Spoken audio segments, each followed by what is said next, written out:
When I was growing up, when I was being disciplined, the people who were disciplining me, because I'm saying I didn't really have like a mom and dad. It was like I lived with my grandmother for a while, an uncle, and had a stepdad, and my mom at some point. But people that disciplined me, I think they got joy out of it. I think they had actual joy out of certain things. It's like I say with trolls on the internet. Some people show up to complain. They're already there to complain. Yeah. They showed up on your video to complain. When I was growing up, I think my stepdad waited to discipline me because of his bad day. So he was just like, oh, I can't wait for him to get home. Oh, I'm going to have some stuff to do. And I didn't do anything. Yeah. So I walk in the door and it's like, it's because he had a bad day. It's like very rough kind of and physical in the South, because that's just how you live a very physical life. You know, like you had to walk a long ways to get to school. I had to do a lot of chores.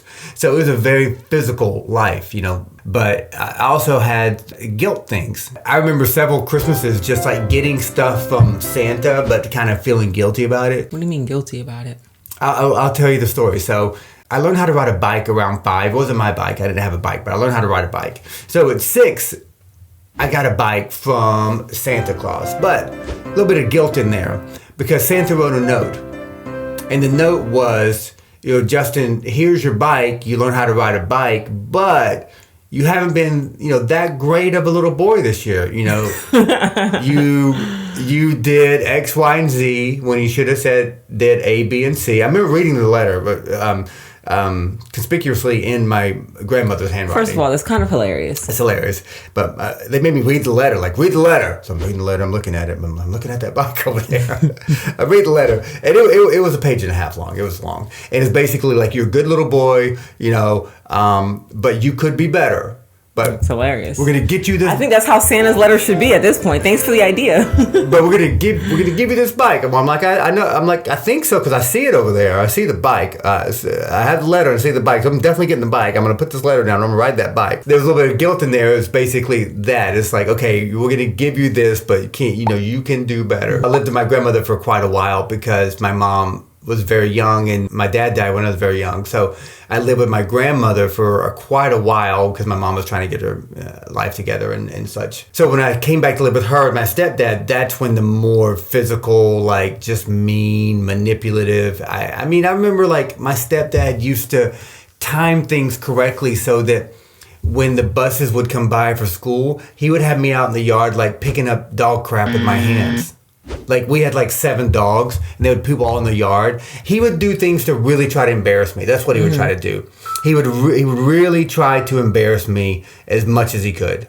And like things like that. And it was very embarrassing. It was like really, already we were really poor. And that's embarrassing when you go to school because people drive by your house and they're like, look at that house, right? Because we always had like, you know, not nice houses. But I think most kids understood that I just had a mean, you know, stepdad too. So I think I internalized it more and it hurt me more because I thought people thought things about me that they were not thinking. And really it was a reflection of like how manipulative and mean he was, nothing to do with a child, you know.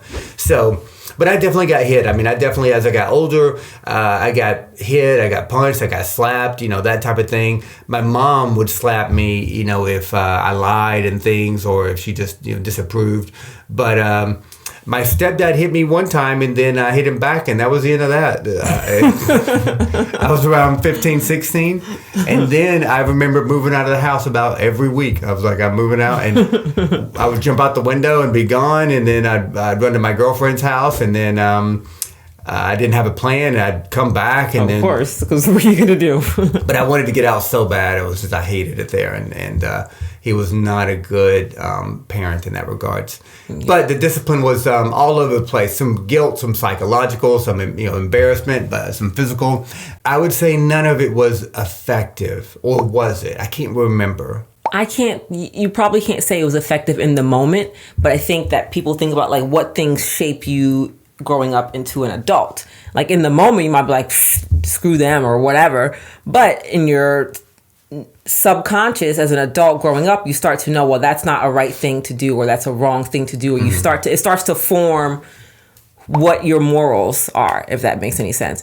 Or you're somebody who didn't get proper discipline, not saying the way it was disciplined, but didn't get disciplined for wrong actions, and you grow up as an adult and you don't morally realize that, oh, those are wrong actions. Like, I shouldn't speak to people that way, or I shouldn't do this or that, because again, I think it's your part of your coding. As you're growing up, you're being coded, which is crazy. Humans are like the most vulnerable babies growing when they come out. Like, they can't do anything, nothing. They don't know anything. They can't do anything. Everything is taught to a human baby.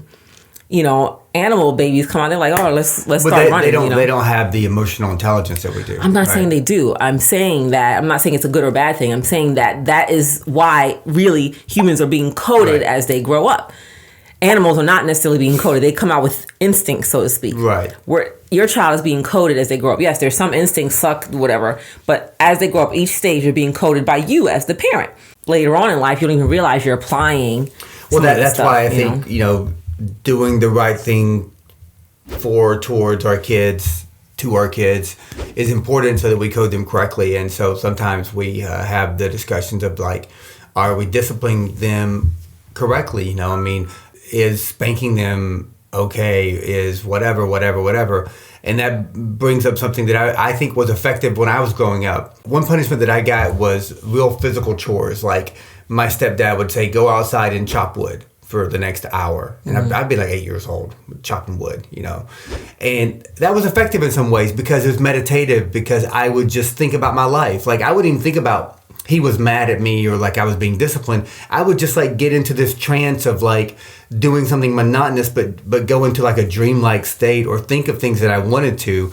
And it was kind of real effective in that way, because every time henceforward that he gave me something like that to do, I would just use it as a time to almost like daydream or have an imagination. But you didn't think about what you did wrong. Like, oh, I'm out here because of this. I never did anything that wrong. Like, he was an asshole, and like he just made me do things because like most of the time he had bad days. So I never really did a lot of bad things because I was scared. Like, I lived in this house. Yeah, but I'm saying you don't call it bad. Like, honestly, even our kids, even when they get in trouble, I'm not going to say they do bad things. They do things because they don't know.